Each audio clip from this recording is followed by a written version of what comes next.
Hello, hello. Welcome to the Eddie Conversation Podcast. My name is Eddie V. Hill, and I am your host. This is episode number 82, and joining me today is Mark Hensley. Hello. Hello, hello. How's it going? It's going good. Thanks for hosting me in your space here. Oh, no problem. Yeah, it's my pleasure. We are currently in your garage. Yep. We have some stuff around us here, some nice green screen kind of look, and a camera of sorts here. Yeah, that's left over from a set I built for a film I didn't make. We'll get into that. What kind of camera are we looking at here for the people at home? That's the Z-Cam F6 with anamorphic lens, phase and anamorphic, on my RS3 Pro gimbal. Sounds fancy. How long have you had this? Is this the same one that you've had? No, I actually bought this one about 2 to 3 months ago. I had two Blackmagic Pocket Cine cameras, 4Ks. I sold one of them because I'm gearing up to shoot a feature this year. And even though I'm still shooting at 4K, the thing with the F6 is you can shoot super sampled. So what it does, it'll use the full 6K sensor and then down convert that internally to 4K. So you get a much nicer, smoother image. I did a comparison between the Blackmagic Pocket 4K, which I still love, and this one, and this just gives you a cleaner image. But I'm hoping that Blackmagic releases a 6K that does the same thing this year.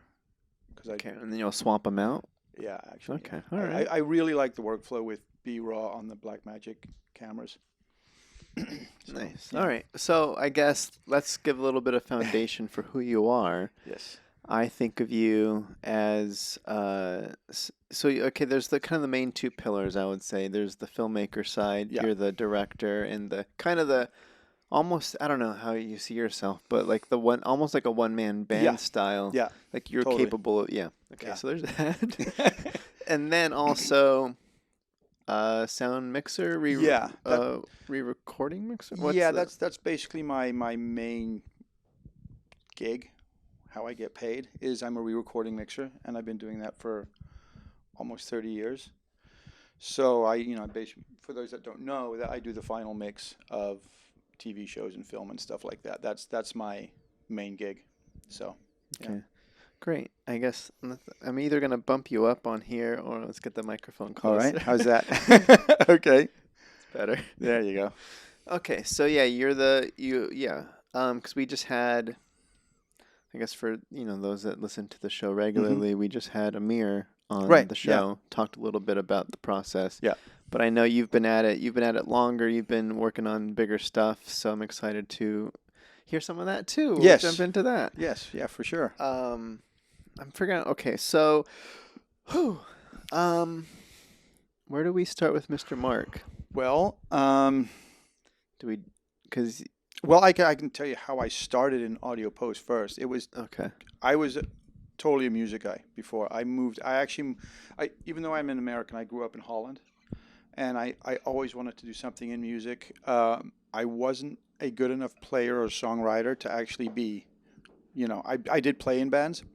But I realized I was better behind the console and producing than I was a performer. So I moved to the States, to San Francisco, to go to recording school. It was all about music for me. And so I ended up working at the record plant in Sausalito. And I just happened to go to a trip to Vancouver where I met my wife, decided to stay, and that's where I just rolled into post because I could record ADR. That's how I started. And looking back, that was very fortunate. I'm really fortunate that I moved into post production because I actually enjoyed it better than what I thought I really wanted to do, which was music. I still do music for the stuff I want to do, but I still love what I do. I still can't believe I get paid to do what I do for a living. So I'm thinking you're talking about how you had some sort of realization when you're pursuing what you thought was the dream Exactly. when you're performing and experimenting with bands and Yeah. being on the 'cause that's not necessarily in front of the camera side, but that's the performance front. That's the performance side. Exactly. Exactly. So when you say that you you lean towards The production the side. production side Yeah. because you were better, or because it was more fun, or like I how? no, I just realized I was never going to be good enough to make it as a musician. I mean, Yeah, that's yeah, just the reality. But I was really good at taking other people's ideas and making them better. And that's kind of been, the same thing when I moved into filmmaking. Taking a script and going through it and making improvements. That seems to be kind of my forte, even on the filmmaking side, is taking another idea and finding a way to improve it. yeah. I guess I was thinking about my own life when you're talking about that. Right. Of course, because it's like I was thinking about how when I forget if we've talked about this before, but when I got in on the acting side first, Hmm. and similar I thing. did not know that. I didn't. Yeah. Yeah, so I was doing the scene study classes and I did a couple of theater plays and I was like, I don't really want to be on the stage. I want to be in front of the camera. So I started Right. producing my own stuff to be in front of the camera. And then similar realization where the production side was pulling me harder Right. than the performance side. But I wasn't really thinking like I'm never going to be good enough. I was just thinking I don't know. I don't know if you felt this at all. The thing that went through my head is I don't like this side. It's not even fun. I love playing in bands, but I just knew that there were people that are way, way better at it than me, and Yeah. I think that's a good thing to realize. Same thing on the acting side. I've little tiny little things that I've done myself where I've done a part. I just look at it and it's absolutely awful. I mean, this last short I did, uncut, there was literally one tiny scene where we needed somebody who's being chased on a bridge, and then they get to that person, they turn them around, and it's the wrong person. I was like, I'll just do that. And we shot it. I got home, I cut it in, and I immediately got on the phone to an actor friend, Brian Wallace. I said, I need to reshoot that scene because I look like an idiot. Even though everybody said that, so it's like, oh, I think it's fine. Oh, I think it looks fine. It's like, no, it's not. I look fucking ridiculous. And I think that that's an important thing, is to be self-critical of what you're doing and recognizing when what you've done is just not very good. I think that's the most important thing. Yeah, because I think we talked about that a little bit before. I think so. Because that's a funny story for sure. Because yeah, that's a realization that we come to because I don't know when you make movies Hmm. and you think about like, oh, this is a small part I want to give to like a friend or somebody that's excited to try it out, and it's just like a delivery guy or Yeah. somebody just the simple quick Yeah. glance of Absolutely. This is the thing I've really learned from making these shorts the last few years in a lead up to wanting to do a feature, is that if there's anything I've learned, it's that no matter how small the part is, get a real actor. They could be on the screen for 20 seconds, but if it's a friend, or they just can a ruin few it. just a few seconds. It's just a few seconds, and suddenly your whole movie is turned into a B grade school production. I mean, that's the reality. I mean, you do all this work, everyone is great, and then this one person who's a friend who is not an actor, it just falls apart. Or yourself. Or yourself, exactly. I mean, that's the thing. So that really is. I mean, even in Uncut, there was this one small role where the lead gets picked up by a girl in a car, and I knew Brittany Berchet from when we did a musical a few years ago.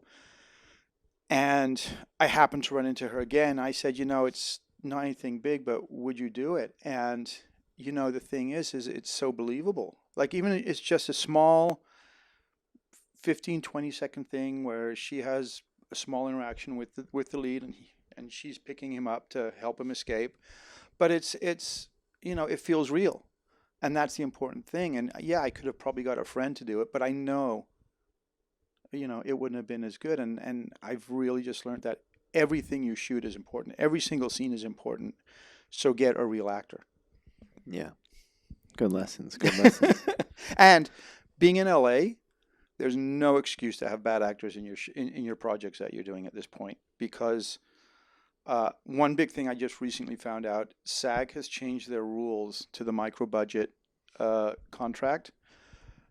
Anything that you're shooting, even if it's a feature for under 20 grand, um, you decide what the actors are allowed to do it pro bono if they want to now. SAG actors. Really? Yes. Whoa. Yeah, it's really cool. I think they've done that to give actors the opportunity to work on passion projects they want to work in without running afoul with the union.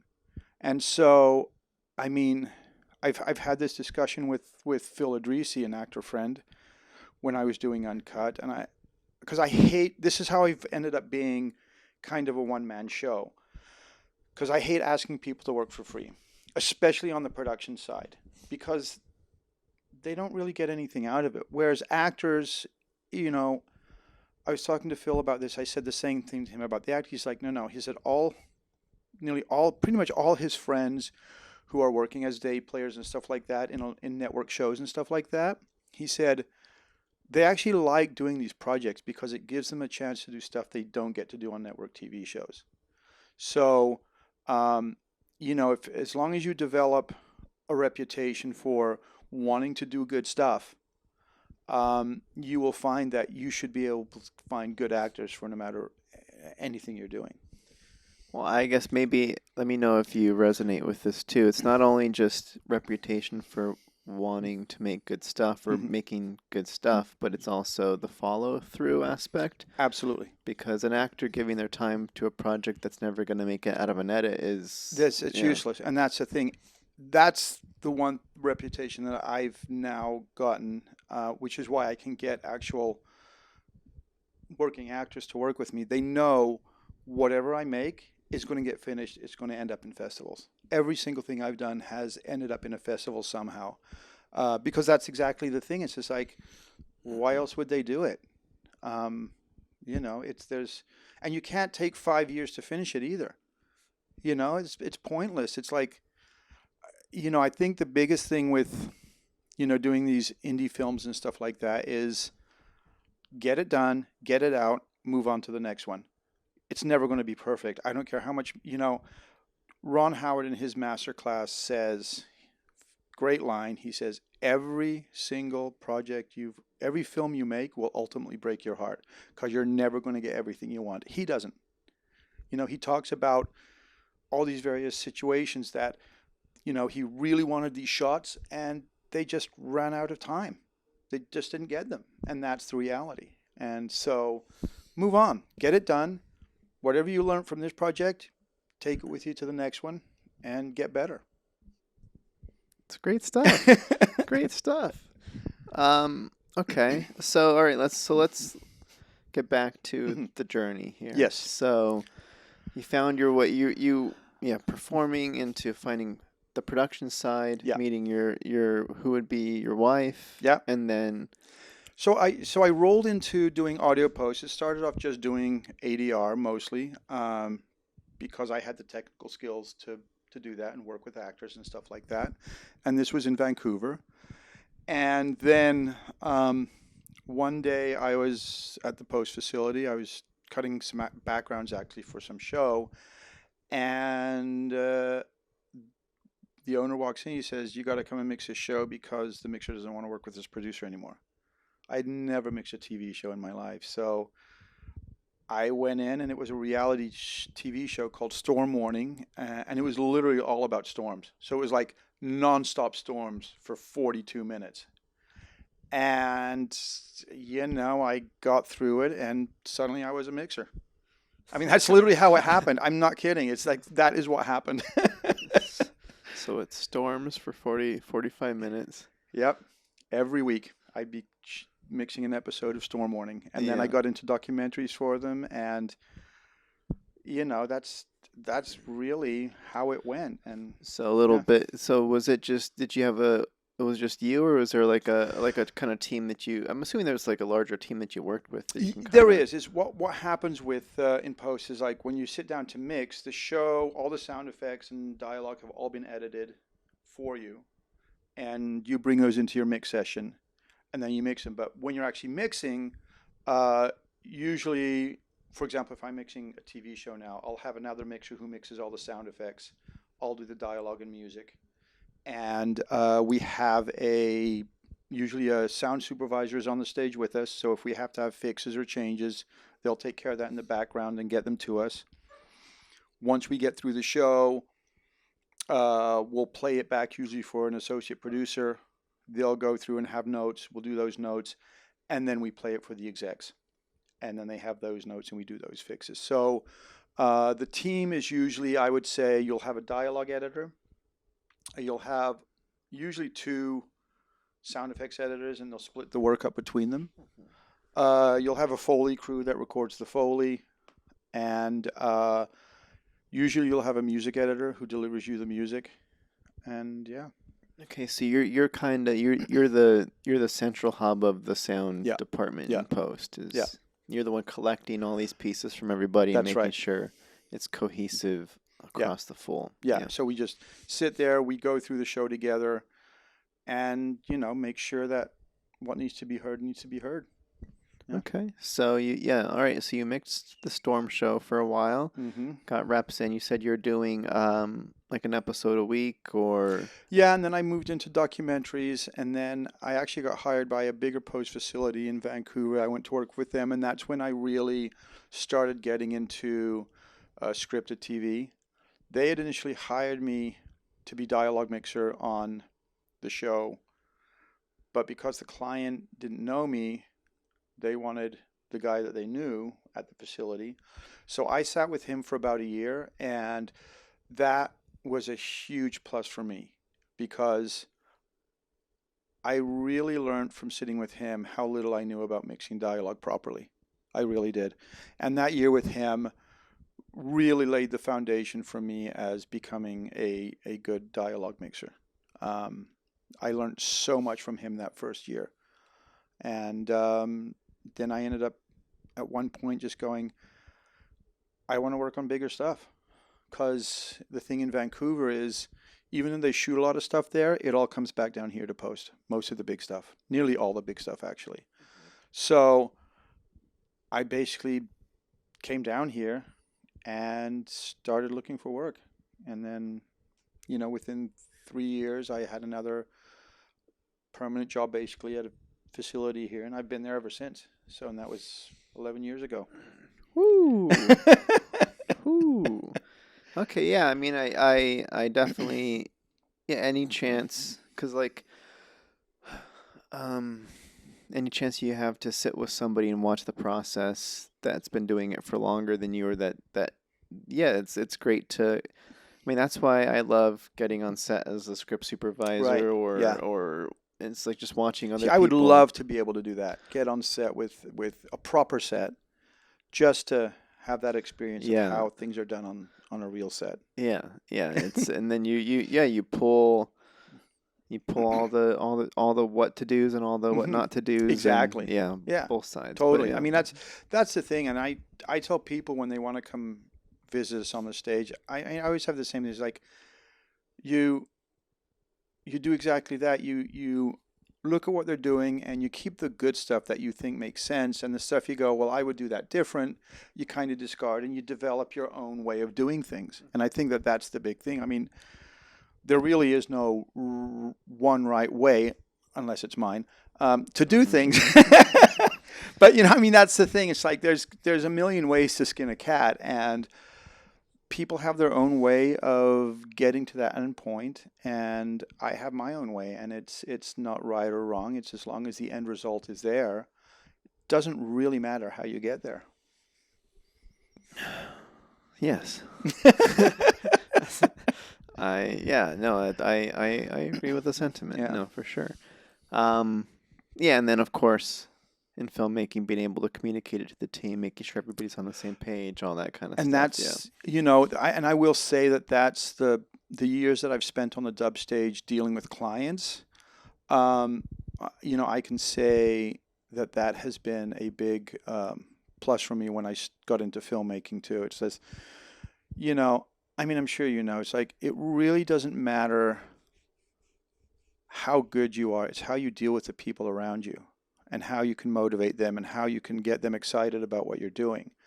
Um, so, and the other thing I think I realized as I started getting into filmmaking and the more I started getting, you know, more and more experience, I realized how much I've actually learned from watching high quality projects on in front of me every day as a mixer.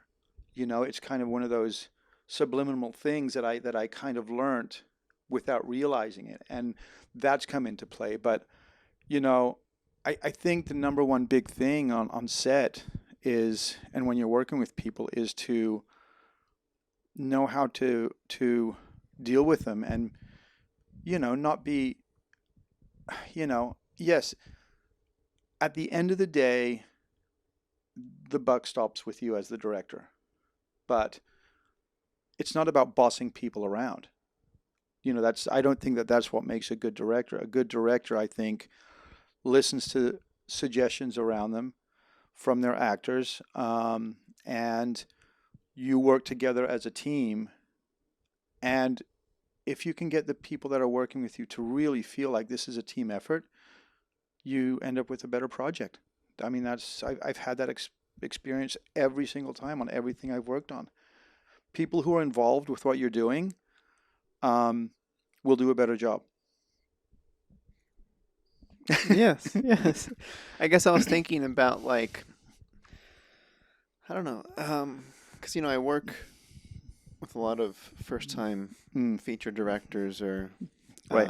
so I see a lot of the same things over and over again with, and then I don't know. I think I was listening to like a podcast or some YouTube clip of some. I don't know who was talking about it, Right. but somebody was bringing up the fact that the biggest mistake first-time filmmakers or early filmmakers, like a big mistake they do, is they think a lot of it is just like the process and the craft of Right. the filmmaking aspect, is understanding what shots you want and how to direct the actors, and it's like, Right. no, that's not the part. No, That's not the hard part. it's That's not. the easy part. That's the fun Exactly. part that everybody wants to do. The hard part is like the politics of it, and keeping this person happy. What's going on over Exactly. here? Oh my gosh, Exactly. my AD is getting frustrated with the DP. Exactly. How do I smooth this out? And Yeah. it's like Yeah. those relationship management And skills. I think a lot of that truly does come from knowing when to be flexible. I think. Um, when we were doing Uncut, the DP Shursty, who was awesome, you know, I would sometimes, say, I want to do this way and this way and this way, and let's shoot this way. And then sometimes she'd be like, well, I think if we do it this way, I think that's going to be a better approach. I think it'll work out better. And I'd look at it and go, yeah, you're right. Yeah, let's just do it that way. Because I certainly don't have enough experience to discard somebody else's experience. So, I think being able to really process what somebody is saying to you as not being, an attack on your authority, but an actual idea, being able to look at it and go, yeah, that's actually a better idea. Let's do that. I think that's really important. I And that way agree. you I don't end up agree. with pissed off people. Well, that too. It's a win-win across the board. Is you Yeah. get the project. There's potential the project is better, and then Hmm. your relationship with that person is better, and Exactly. they're more involved, and they feel it's Yeah. just And and that's the thing. It is all about relationships, because you got to remember too, the minute you wrap that project and all these people leave, if you've been a dick to everyone, first off, they're not going to want to work with you again. Second, they're going to tell their friends, and it's a very small industry, and they're not going to want to work with you. Before you know it, you have a reputation as somebody who's just not nice to be with on set. And, if you're getting paid a shit pile of money to put up with it, that's one thing. But if you're doing it for practically nothing, um, yeah. why? Well, I would even if you are getting paid the money, it's still Yeah. you, Yeah. hopefully principles. But Yeah. yeah, who knows? Yeah, it's still Yeah, and then some. I mean, that's why you will see people walking off of a set, regardless of how much they're making, because they're just like, I'm not putting up with this. It's like life's too short. There's enough people to work with who are fun, and I think you get to a point where you just go, I don't care how big the project is, or the people that are involved, or what the names are that are involved. It's just another project. Like one project is not going to make or break your entire career. And sometimes it's better to just walk away and save your sanity and work with other people that are fun. Yeah. Yeah. Okay. Yes. Well, lots of great stuff here, sir. Lots of great stuff. Okay. So you moved down to LA. You found Hmm. yourself a post production sound mix Yeah. home. Yeah. Um, at what point, or was this happening the whole time? You jumped into the filmmaker Yeah. seat at some point for some reason. That again was kind of a gradual move as well. A little bit gradual. What happened is my wife's a writer. She had written this short script, and we got we got a director to direct it. Um, didn't really come out the way we had hoped, and we'd actually spent quite a bit of money on it. And I was basically just kind of producing. I didn't know what that was, right? So um, I not very happy with the outcome. We waited almost a year for the first edit, which we shelved because it was so bad.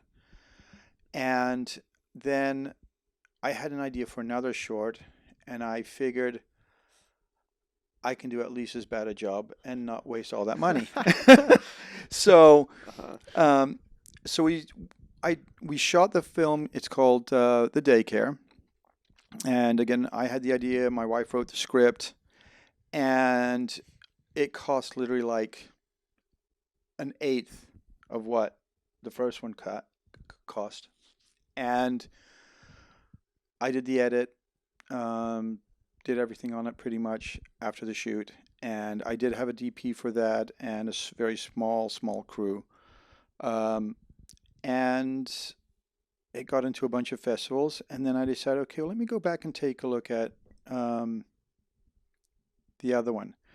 So I got all the footage from that one, which was pretty minimal for 2 days of shooting. Like there was very little coverage, and I recut the whole thing, changed the whole storyline, and that got into some festivals.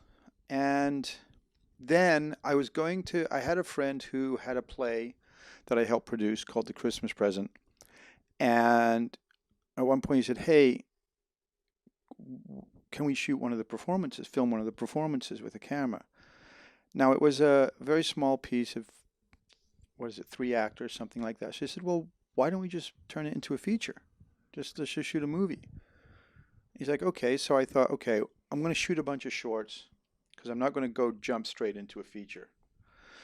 So I started shooting shorts. I built an actual set in my garage that was supposed to be the hotel room where we would shoot it. But then COVID kind of hit, and it seemed that nobody who was involved with the project really put any effort into wanting to actually move forward with it. And it got to the point where I was just like, I can't be the only person wanting to do this. It can't all come from me. And I pulled the plug on it. I literally tore the set down, threw it in a fucking container. But I continued making short films because at that point I got kind of addicted to it. I actually, I bought my own gear. I actually bought my first cameras. It's about 4 years ago for the feature. I was going to learn how to use them and all that stuff. So I continued on and started teaching myself all about, cinematography, lighting, cameras, f-stops, lenses, blocking, all this stuff. And, every short I did, I learned from the mistakes from it. Started learning how to do color correction, and so I just got to the point where the funny thing is the the the budgets got cheaper and cheaper of the stuff I was shooting, but the quality wasn't going down. And so I really realized that um, it's okay to be able to shoot with almost no crew. Yeah, I think you've been doing a little bit of, yeah, you're testing that out, right? Is how Hmm. far can I push Yeah. the quality with sacrificing, I don't know, call it the help on the Yeah, front end of it. It's absolutely. like, all Yeah. right.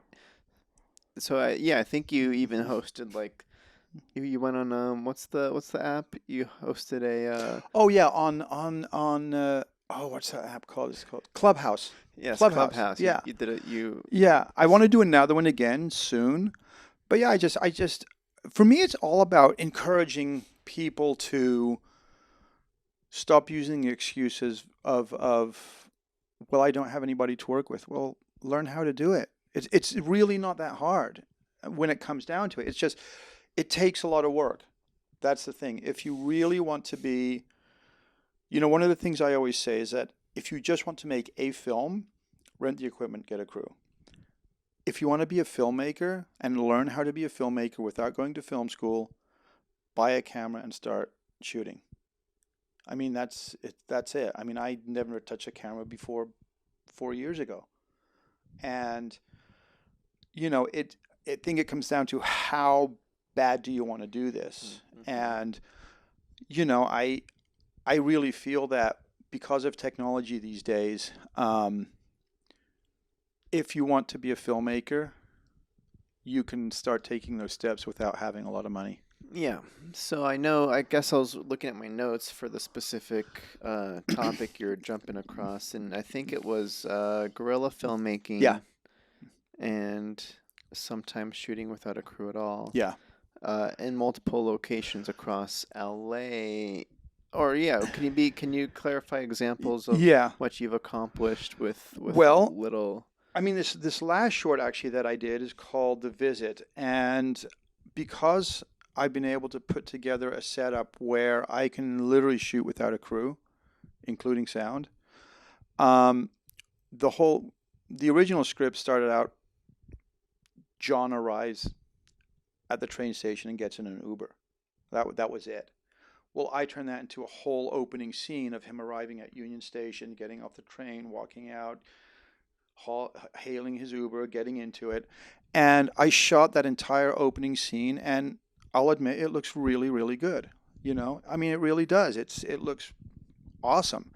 I've had a lot of compliments on it. That's great. That's great.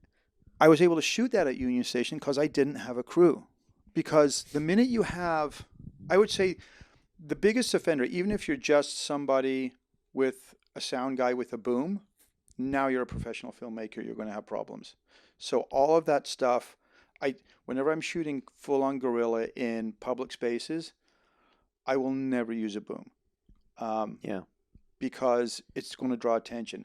But if you've got a camera and some lavs that are recording, nobody cares. And I've seen that happen on my last two, like Uncut 2. We shot all over LA. We shot down on Colfax Avenue, on the bridge, and you know, police would drive by. They didn't care. When we were shooting at Union Station, there was security and there were police. And the only time security came over to me was when I was setting up for a shot and I put the gimbal on the ground. I was sitting on the ground with the gimbal to set it up, and the security lady come over and she said, "You can't sit on the floor." I said, "Well, can I leave my camera here?" And she says, "That's fine. You just can't sit on the floor." I'm like, "Cool."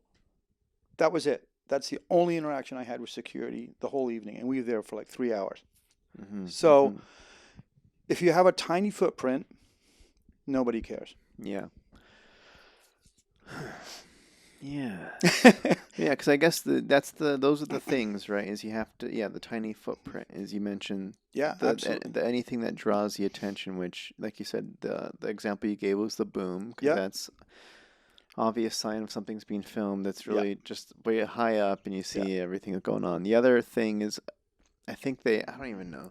Like we've talked, Hmm. when you shoot around town, the rules that they usually put in place are like the tripod. Yes, you can't impede traffic. You can't have anything. So what you do is I have a setup where I have I'll either use the um, the gimbal So if I'm using the gimbal, I'll either use a tilt-a-vest with an arm, so it's not a full, like, with the big pole and stuff like that. It's just a floating arm. Or I have this little thing. I'll show it to you.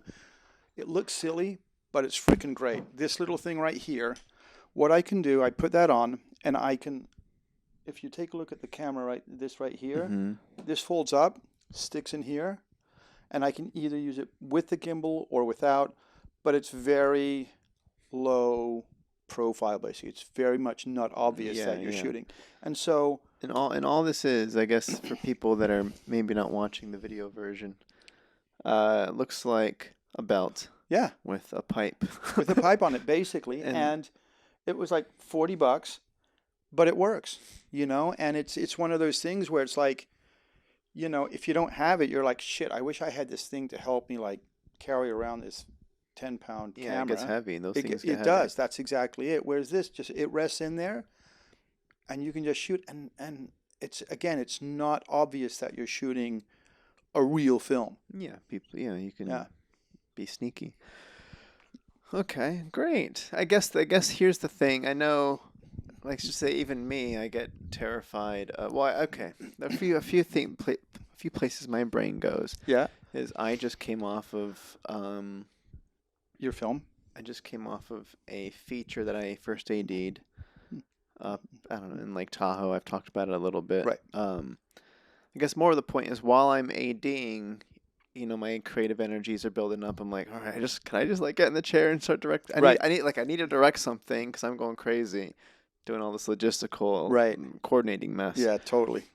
So then my brain was like, I just want to get some cool actor friends together, and I'll use my own camera, and I'm like, I just want to give direction and shoot something. Yeah. But then my insecurities go to the sound side, and I'm like, ugh. Well, here's the thing with sound, especially if if you're using a fairly small cast, let's say four max. Let's say you got four cast max. You Sure. can get all my last couple of shorts I've shot with really basically inexpensive wireless lavs. I have a Deity Connect setup, which is 2 mics, and then I just bought this new Saramonic UW Mic 9S, which is also a stereo lav, and they actually sound good. They're not the kind of wireless systems where you're going to be sitting in a video village, half a mile away. But it doesn't matter, because if you're shooting a no-budget indie film, you're most likely going to be having those receivers hanging around your neck on a bag while you're shooting. You're not going to be half a mile away. You're going to be within a couple of feet. Right. So, first off, it doesn't really matter what the reach is. Who cares? You're going to be right there. And then I have a little Zoom F6 recorder, which is literally like that big. It's tiny. And so the way I've got it set up now, and all these things record really well, and forget about a boom, because unless you have an experienced boom guy handling that boom, your boom's going to be useless. So, I just get these things and I tape the lavs inside, underneath their shirts, wherever, right, close to their throat. And that's what I record with. And then you fix it in the mix, and it sounds fine. I mean, I'm not shooting Transformers, Sure. Yeah, because that's it. Say for my scenario here, because let's just say it's me, my camera, and one actor, and that's it. Record straight into the camera. Seriously, record straight into the camera. Just use the wireless transmitter, the receiver of the wireless lav. Connect it to your camera. Go direct camera in. I did that with the Visit numerous times, where I just went directly into the camera. It's totally fine, because you're not using the mic pre anyway. You're going inline level. So the so-called audio quality of your mic pre is irrelevant at that point. But I also know, I also know that you come from it with the vast experience of post-production sound mixing. Yes. Where They're like, all right, this is the sound. I can Yeah. mess with this in post, and this is gonna work perfectly fine. Again, I'm not making transformers here. Right. But then I'm like, well, that's my I've a lot of insecurity on the post sound mix side for me handling it Right. myself at Right. least. But yeah, regardless, it's approachable, and I need to figure out that mic because I've been tempted on buying something for myself because all I have. I mean, you see You got my the little. Zoom, yeah. I've got the Zoom, and I have my little boom set up. I got my Right. mic and stuff, but I don't have lavs Right. that tie into my Zoom or Right. that I can hook Exactly. up to. So that's the Yeah. piece I'm currently missing. That I think it'd be fun to get more confident about. Yeah, and that's why I would say, and this is why I love Amazon. One of those ceremonic setups, the new one. If you hate it, you send it back. Get it, check it out for a week or two. Don't like it, send it back. Yeah. But again, my number one suggestion for no budget indie filmmakers, forget the boom. Like seriously, Yeah. I mean, even on the big TV shows I work on, half the time we can't even use the boom because they can't get in there because they're shooting multi-cameras. Boom guy can't get in there. I mean, I just finished mixing Tulsa King. That entire show was lavs only. Wow. Yeah, Really? no boom. They didn't record a boom. Huh. So And that decision was made based off of you guys, like no, your feedback. that was their decision. I don't know how that decision was made. The quality of the show didn't suffer under it. I mean, Yeah, I know directors like. Because you've done on-set, you've done production sound as well. Do you have any experience with? no. Okay. I have no professional on-set sound experience. None. Gotcha. None. Gotcha. But my experience I've gotten so much poorly recorded audio that was recorded using, high-end stuff. Like Sanken lavs and microphones and all this stuff. And because the person using it wasn't very good, it just doesn't sound very good. So for people to think, well, I've got to go out and buy an expensive Sanken lav mics, and I have to have the most expensive boom, and I have to have, an expensive recorder. No, you don't. Like, you just don't. I mean, you can get away, like I said, especially if you've got a small cast. If you're doing a two-man record straight into the camera on the two separate tracks, you'll be fine. One thing I'm actually really excited about that I've been reading about is the new Lumix S5 2X that's coming out this year. It's going to have 4 channels of audio. And to me, for a guerrilla filmmaker, that's going to be amazing because, again, you can hang your 2 small receivers, lav receivers, right onto the camera and record straight in there, right into the camera. So your audio is going to be in sync. You don't have to worry about syncing it later or not syncing up in post. I mean, the way I shoot, if I have to right now shoot with more than 2 people, I have my setup in such a way with the RS3 where I have the dual handlebars, but on the connection of that, I've got it set up so I can have both my receivers mounted to it, as well as the Zoom recorder. And so all that stuff mounted on the arm, I'm completely in control. I can monitor the audio. I can record it myself. It's all time code synced. But I'd much rather just have the option to actually just mount the 2 receivers on each side of the camera and record straight in the camera. Yeah. It sounds great. And really, honestly, all you have to do is place the lav mics up under,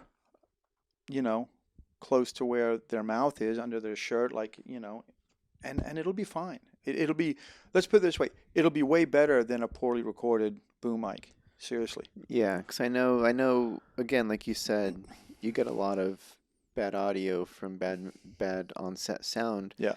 Because I know, yeah, that's the other thing too, is there's an art to just Oh, getting that audio. So totally. so Yeah. s- so even the simplicity of taping a mic to an actor, you have to understand what that actor is going to be Yeah. doing. You have Yes. to Absolutely. there's a lot that kind of goes I mean, into. give you an example. In one of the things I was shooting recently for this last short, the actor had a very hairy chest. So I had to watch out where I was placing that mic because any bit of movement, you'd hear the actual rubbing of the hair in the mic. So you have to think about that as well. So that's the other big thing too.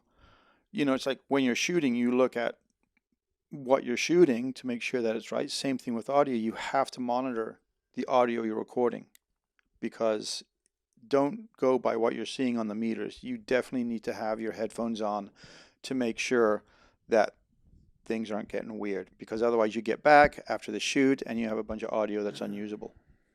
Yes. Great. A slight detour. You mentioned Yeah. Tulsa King. Yeah. You recently got to meet Sylvester Stallone. Sylvester Yeah. Stallone. That was really cool. He came to your spot. What was Well, was yeah, he? he What was was he was recording some ADR next door for the show, and they invited him over to the stage, which was cool. And he came in, and he was really cool. And I will also say, he definitely knows his craft of filmmaking. There were numerous times during the season where he would have specific small changes. Like there was one scene where and this was after we had finished the mix. He got a cut of it at home. He watched it. He says, "No, I want to cut this line out." And we went back, cut the line out, and when you watch the scene, it completely changed the tone of his character for the better. So he's very, very good at what he does, and he was really cool. Like when he was getting ready to leave, um, I said, "Do you mind if we take a picture?" He's like, "No, no, sure. Let's go outside and out here where there's more light. We'll take a picture." And then he goes, "Okay, first we'll take a group photo, then we'll take one individually." And that was really cool. Like he didn't just go, "Yeah, we'll take a group picture. Okay, great. See you guys later." It's like, no, he took the time with each one of us separate to take a separate picture. And I thought that was like, Yeah, and it sounds that's a like class act. yeah, and he communicated it so that way it wasn't an awkward thing. Exactly. All right, everybody has to come up to me individually and ask. Exactly. And it was cool. It's just like that is, yeah. But working on that show, I can honestly say that his notes and his decisions really made a difference to the show. Yeah. Yeah, because I mean he's been heavily involved in He wrote Rocky. Yeah, since the beginning. Yeah. He's So got, he's got. yeah, and that's the thing. He knows what his character in that show is supposed to be, and he was very, very much involved with making sure that that was maintained. And little lines of dialogue here and there made all the difference. So Yeah, nice. yeah, That's cool. Yeah, Sylvester Stallone. yeah. Okay, all right. So I guess to get back to one-man banding, Yes. film, guerrilla filmmaking, and all that kind of stuff. Just a question here: if you are going to add a crew member to assist you in making something, let's just say if you're gonna bring one person with you, what do you want this? What is this person? DP. The DP. DP. Yeah, I would prefer not to have to be handling the camera and directing at the same time. And I found that, that's one of the big things when I was working with Shristi on Uncut, that was very cool to be able to not have to do that and focus on the actors. But definitely the DP would be the very, very first person I would think about bringing on. Yeah. That makes sense. Yeah. And then who after that? Who after that? That's a good question. I think having a good first AD honestly is important. They can take care of stuff and make sure that things are guided properly. And I gotta honestly say, after that, because the way I shoot, especially lighting wise, is very minimal. I'm a real big fan of shadows and the film noir thing. you know, and I've actually gotten to the point where I've got a pretty good handle on light. And my whole thing is like I'll look at what I see in the viewfinder or on the camera and adjust the light accordingly. And I'll try and always work with practicals first and then add to that. And my experience so far has been that you can get away with very little additional lighting if you use the practicals Yeah, and I properly. guess just to clarify for those at home, a Hmm. practical light is Well, that's the light that's hanging off the wall, or that's around. It could be something as simple as a desk lamp. This one little short I did called "He Moves Unseen." There's a shot, and most of the lighting in that shot is the desk lamp on the table, and I've had so many great responses from that shot mhm. because you know I I I come from a point where I don't have to see every single corner in a room perfectly lit. I don't care what's going on in the background.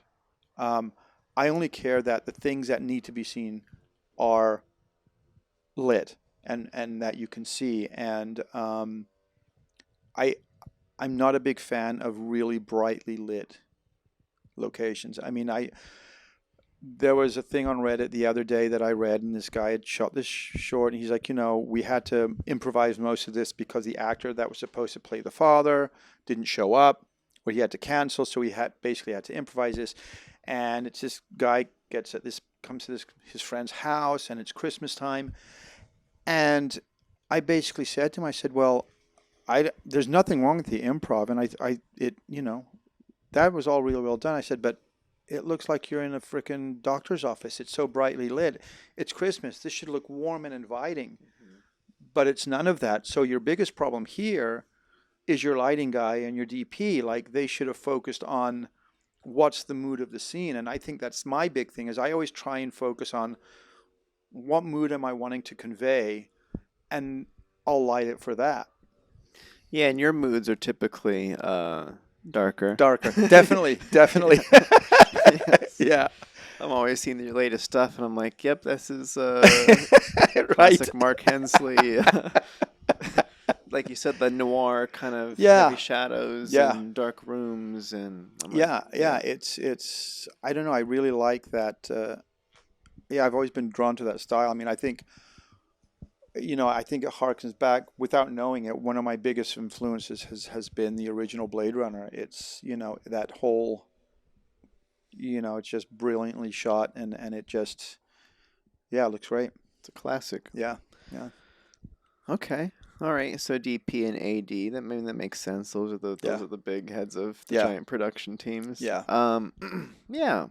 Yeah, cuz as a director, the more you can focus on the creative, the better. It's Exactly. like you don't want to have to be wrangling like when's lunch coming Exactly. and it's like can somebody else just handle this for me? I just Exactly. want to Exactly. I mean, yeah. that's why I've in this one man band show kind of thing. Another reason I've gravitated towards that is because of the way I started shooting my films, which is um, the last two shorts I did weren't like, okay, we've got 2 days to shoot this and that's it. I will shoot a couple of hours, like 4 or 5 hours a day, when the actors are available, and when the time is right for the time of day. So I don't try and get everything shot in 1 or 2 days. When I did Uncut, which is almost 18 minutes long, um, it took a couple of months to shoot because we didn't go out and shoot. Okay, we got to shoot 5 pages tonight. No, it was like, okay, what are we shooting tonight? Okay, let's shoot this scene, where he's getting chased into, the mission, and then let's shoot the scene where he's running down the alleyway, and we were going to shoot one more scene after that, but it was 11 o'clock at night. I'm like, we're done. We're going home. Once we got this shot, we're going home because I'm not having people who, again, are there not getting paid, staying up until 3 in the morning because we have to get it. No, we'll just come back and shoot it again. Yeah, how did you feel about the cuz I know something that happens when you have a project that's stretched out piecemeal style Hmm. is keeping the crew size and the team small is super helpful Yeah, because the less you have to coordinate, exactly. the more likely it is to find a date to make it Yeah, work. totally. But that being said, still any number of people to coordinate on a single date. Did you ever feel like it was a little bit of a pain to get that wrangle? And was No, there any actually, it fear that wasn't. this It was never not gonna? was. No, I mean, that's the thing because, we're doing uncut. Usually it was two people in the scene at the same time, and it was just me and Shrishti. And there was an occasion where Shrishti couldn't make it. I had to do some reshoots because this was when I was still using a separate anamorphic adapter. I won't go into that, but it's a little convoluted. And I realized that it wasn't set up properly for focus, so everything was a little soft, and they weren't dialogue scenes anyway. So I just went back and reshot those myself. They were some running scenes here and there. So Shirley wasn't able to make it, so I shot it myself.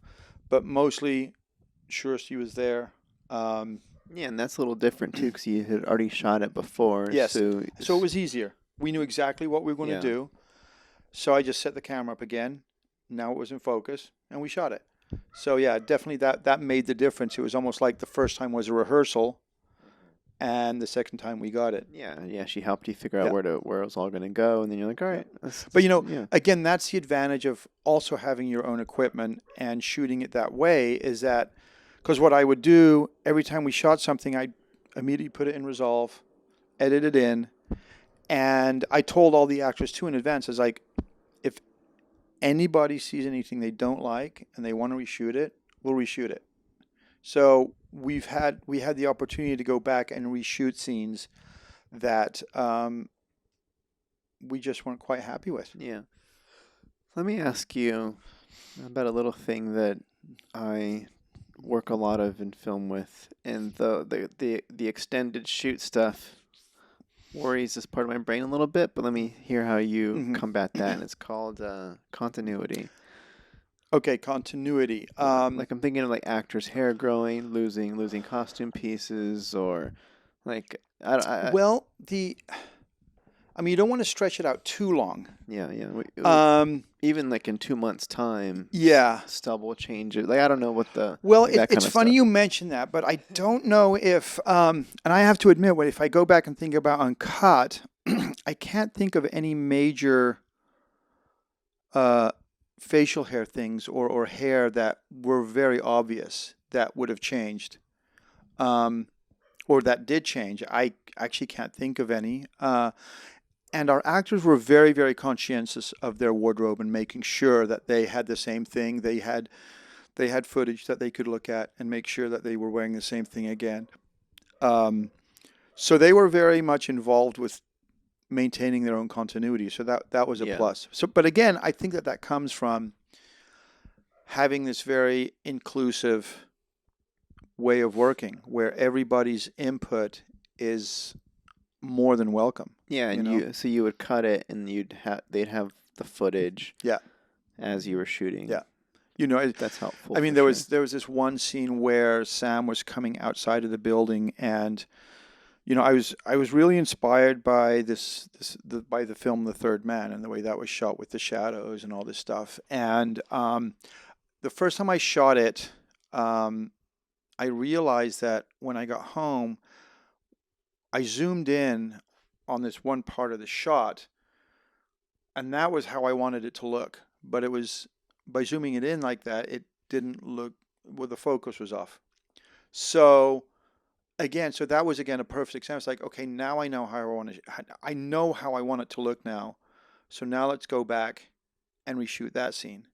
And Sam was like, cool, yeah. It's like because he wanted to make it good. Yeah. So Well, I've heard of like actors getting really like I don't know if it's offended or I don't know. I've yeah, had I've seen not through my own stuff, but even just stuff that I'm on where it's like we have to go reshoot this because of lighting or because right. of this. Then people feel like, well, It's funny. maybe I'm fortunate, but I've had there was a whole car scene that I shot with Sam and Phil, and I was trying this one technique that I had seen online where you do a rear screen projection of driving down footage that you've seen so that the car is actually standing still and people are kind of moving and shaking the car and using a flashlight to simulate. And so I shot that whole scene that way and it looked like crap. Like it looked, and You had a rear yeah, projection, I had a rear, something. because we set it up here in the driveway, did the rear projection, and it just looked like shit, like total shit. And Uh-huh. I showed it to the actors. I'm like, I hate to do this, but we're going to have to reshoot it. And they saw it and they're like, oh, absolutely.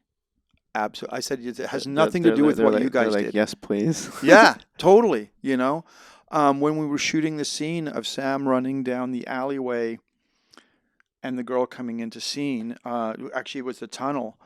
Um, that was a split diopter shot, so it was a little, initially a little tricky. So we got it right.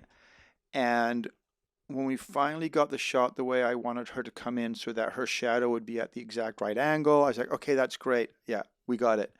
And played it back for Sam, and he was like, no, no, I don't like the way I run, because he then takes off again. He says, I don't like the way I run away. And I think we did like 4 more takes before he himself said, okay, that's good. So I've been fortunate that the actors I'm working with actually care as much about doing it as I do. And I think that that's the big thing. If you're, if you're not just trying to play director, you're out there playing director and pretending that you're doing something. When I think when the people you work with see that you're really serious about what you're doing and you're trying to achieve, something really good, and you don't always get there. That's the thing. I mean, I think your goal has to be, you know, I want this to be amazing.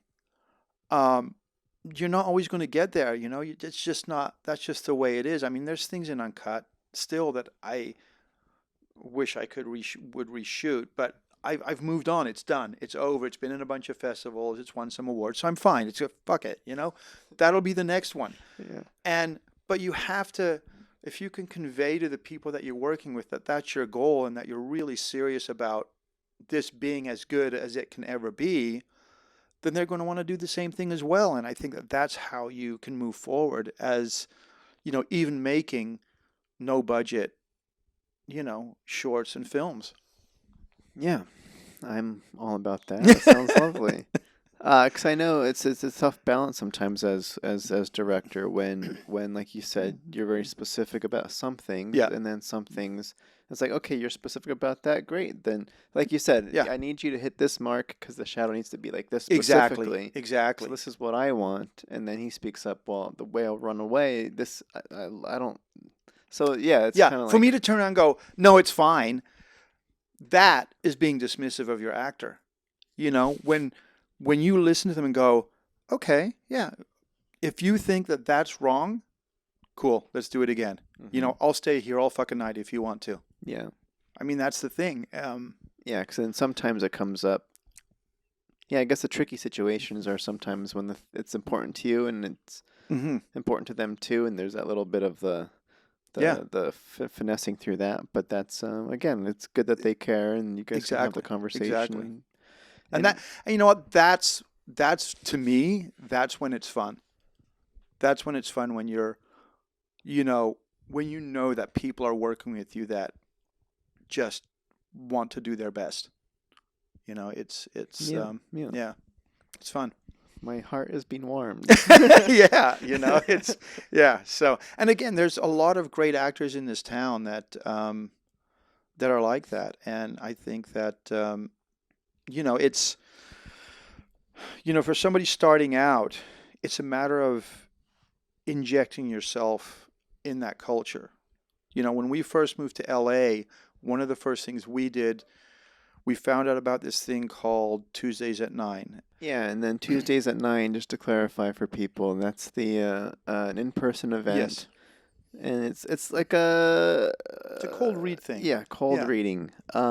Yeah, writers will show up with scripts. Mhm. and they'll pull from the audience of actors, Yeah. and they'll just read it in front. It's Yeah. just like a semi little show. Yeah. Exactly. Showcase for the writing, showcase for the Yeah. actors. I mean, that's how I met Phil Idrisi. That's how I met Guy Picot, all people that I've worked with. Because you actually see them performing, basically. Yeah, So, and you can talk to them after. exactly. And so now with Uncut, I knew Phil was going to be in it, and I asked him, I said, for the opening scene, I'm looking for somebody that's a cross between Gary Busey and David Duke. Like, that's the look I'm going for. And he came back. He said, I think I might know someone. So he contacted him first. And he said, well, my friend Max Williams, Max E. Williams, I think he'd be perfect. So he sent me a link to an audition reel of Max. And he couldn't have hit the nail more on the head with him. It was literally exactly what I was looking for. Ooh, nice. Yeah, I mean, it was scary. And so I sent Max, and when I saw him, what I had written for the opening, what was going to be his part, because it was this white nationalist president that we had elected, it was fairly small. But then I saw his reel. I'm like, no, I'm going to expand this opening speech. Yeah. It inspired, yeah. Totally. And the funny thing is part of the speech is a translation of a part of a speech that Hitler gave when he got elected into office. It was his first speech, his first radio speech. So I sent it to Max, and I was waiting to get the email back going, yeah, I can't do this. He couldn't wait. Like, he could not wait to shoot that scene. And, he's phenomenal. He's an actor here in LA that's like just fantastic, and he's going to be the lead in my next feature. Nice. Yeah. Okay, so so it's all about character. It's all about development, widening your net, slowly building up a pool of people that who know people. So you're very, very word of mouth based. Very word of mouth based. Yes, absolutely. I mean, another example, we were doing this thing called Bad Agent that you worked with us on. I was there. Okay, so we were looking for actors for that. So I happened to be with one of my shorts at a film festival for We Make Movies. It was their first year that they did it. And this film comes on I think it's called The Briefcase. And I'm watching it, and I see one of the main actors in it. I'm like, that's the fucking guy. That's our bad agent. And it's Brian Wallace. Yeah. And again, so after all the films played, went up to him. I said, I want you to be in the short. You are exactly what we're looking for. And he's been a friend ever since. We've been doing stuff together. We're going to be doing more stuff together. So again, it's about getting out there, seeing what these people are doing. I think whenever I see people doing casting calls through Facebook and stuff like that, we're going to be doing a casting call. It's like, why? I honestly don't understand it. It's like, no, you should already know a list of actors or actors that know actors that think that they'll be up to the part. I mean, when I cast for this thing from last year for the what's that thing called, Collaborative Film Challenge, I got when I went to cast for Uncut, and Sam and Haley, his wife, who is also, Haley was in our music as well, so, as was Sam. Haley was in another short I did, and her neighbor across the hallway is also an actress, and I got to know her and cast her as the woman chasing Sam in Uncut.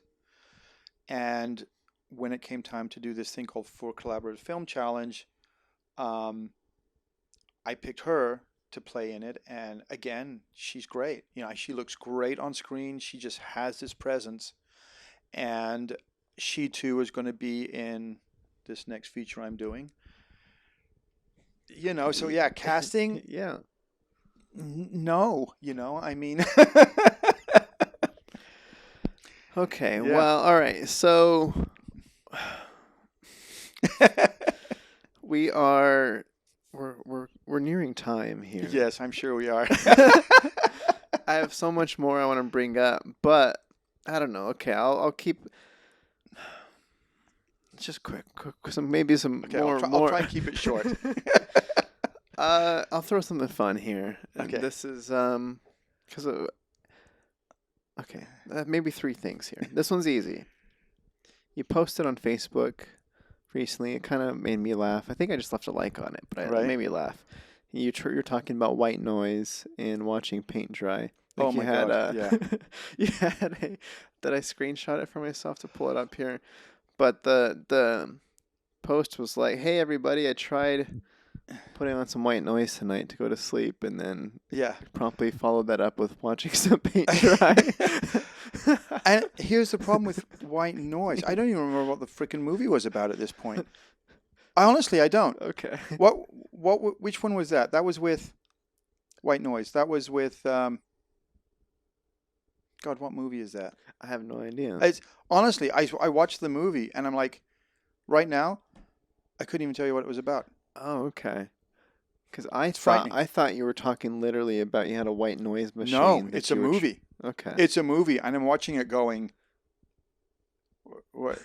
I literally can't even think of. I don't even remember what the freaking movie was about. Who was in it? That's how bad it was. Yeah. And this was like what, 2 weeks ago? Something like that. You So it's recent. It was recent. Okay. Yeah, literally watching paint dry would be more fun.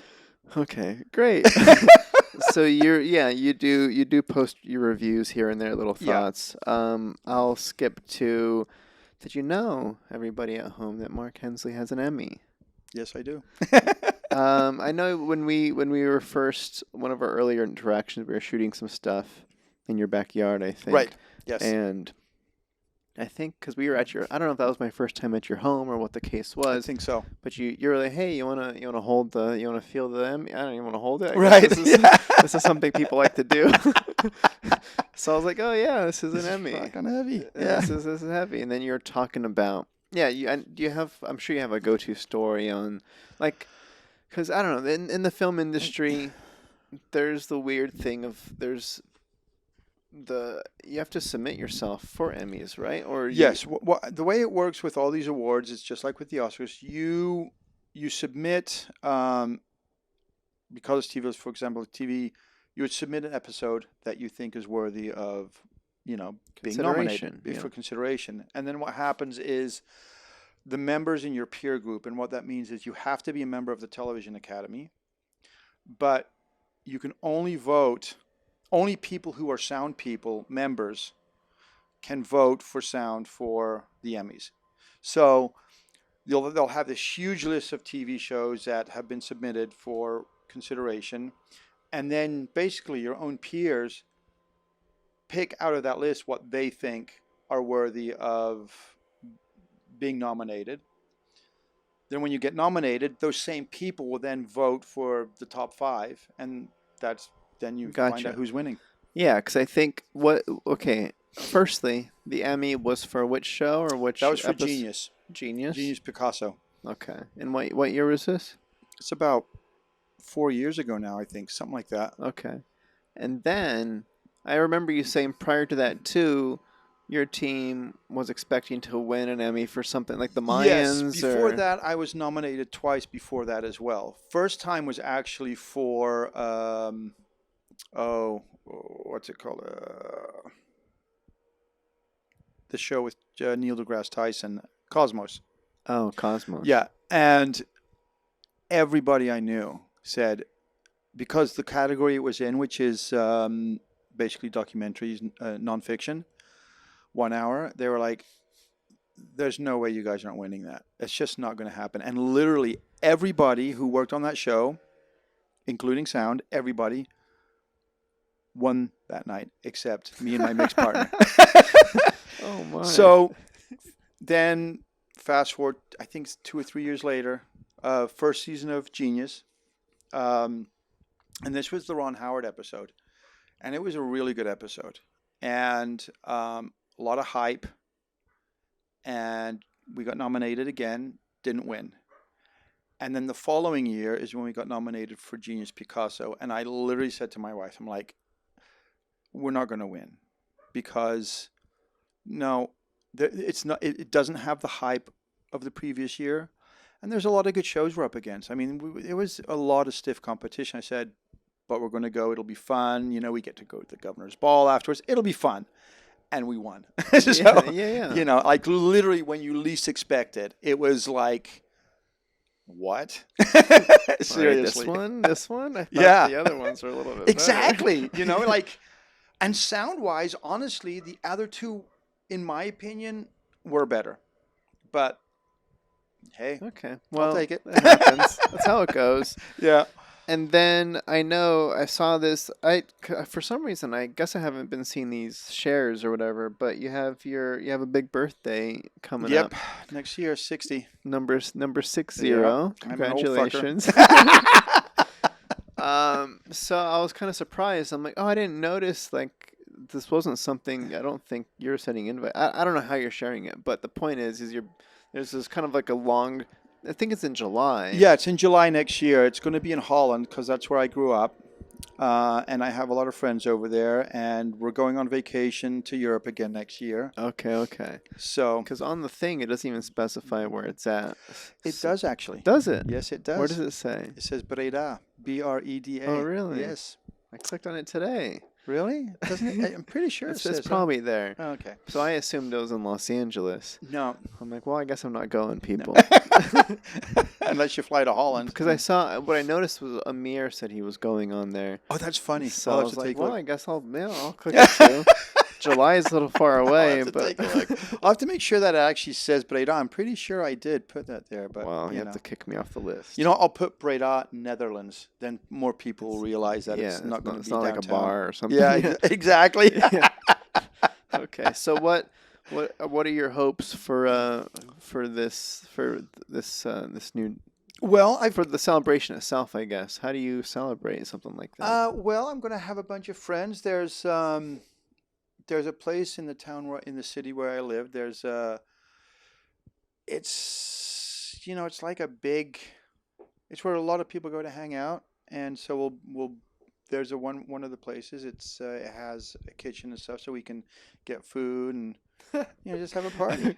It's the thing is life in the culture over there is quite different. The social culture. People just don't go to a bar to hang out. They go just to have a good time and not watch TV and chat and so. Okay, great. I guess what I was hearing initially was like, well, we're going to a place with a kitchen and it's got room and people hang out. And I'm like, okay, I don't. That's super vague. They'll have food and stuff. So. All right. Well, that sounds like it's a starting the celebration early here with getting ready. Exactly. Nice. Yeah. Cool.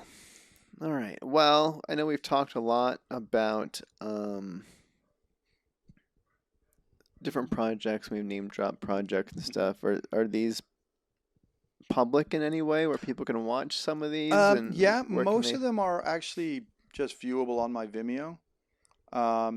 So do we just Google like Vimeo Mark Hensley and you'll find so. it? I think it'll pop up. Yeah, for sure. Okay. If you pop up, you could also do if that doesn't show up, you could do thinking which one would be the most recognizable name that would definitely pop up. I don't know. Just look for either the daycare, uncut. Okay.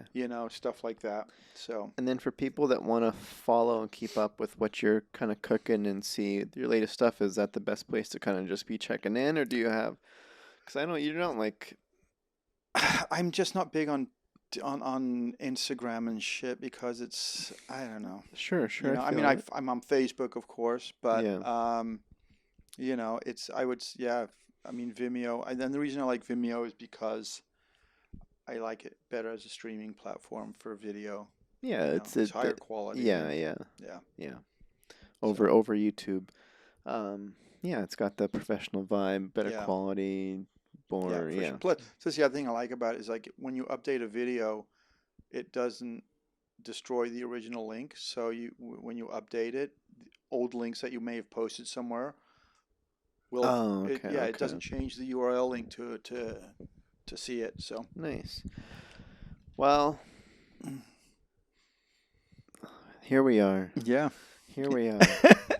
And no, I'm glad we finally were able to sit down. I know for people at home that may be more familiar with me, Mark Hensley sound mixed for my first feature. It's What's on the Inside. Right. And you're currently helping and working and touching up on Trauma Days. Which should be done within the next 2 weeks. Very exciting. Yes. Very exciting. So yeah. And then I know like we met just through like one of the pop-up collaboration film shoots and no, that was like what? Well, it's like it was pre-pandemic, ago, so right? Yeah, it was pre-pandemic. So it's essentially right when I moved to LA, like 2019, probably that year. Now, was the first one we did, was that Bad Agent, or was it? I think it was Bad Agent. Was it the one with the gangster guys? No, I think it was Bad Agent. Yeah, and we've done a few. Yeah. But of course. I mean, as you're a lot of the what do we call it? The outlooks on the process and how you approach things. Those are definitely. I mean, that's why we're still hanging out and catching up and keeping in the know. Because I'm like this. I don't know. I want to make sure you. I'm like, well, you could. I'm happy to help. Yeah. Could bring out the AD here. That's. Wait, but again, I've had other people say, I'll be happy to come out and help, but it's just like.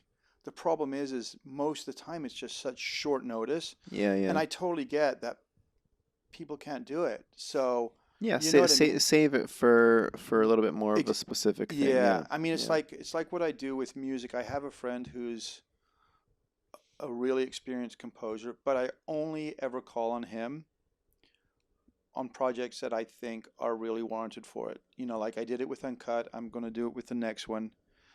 But all the other little ones I do, I just throw something together myself. You know, I think that's the other thing too is don't overextend your welcome when it comes to asking for favors. That's my approach with stuff. It's just no, most definitely. Okay, well, that's the show, everybody. Thanks again for hosting me in your space. And for those of you that are still awake, yes, that's it. Make sure you follow the podcast on whatever. Leave a follow, leave a like, comment, all those kinds of things. And all I want to say is, if you want to make a movie, just fucking go out and do it. It's that simple. It's that easy. Just get it done. Yeah. Great. Well, all right. Bye, everybody. See ya.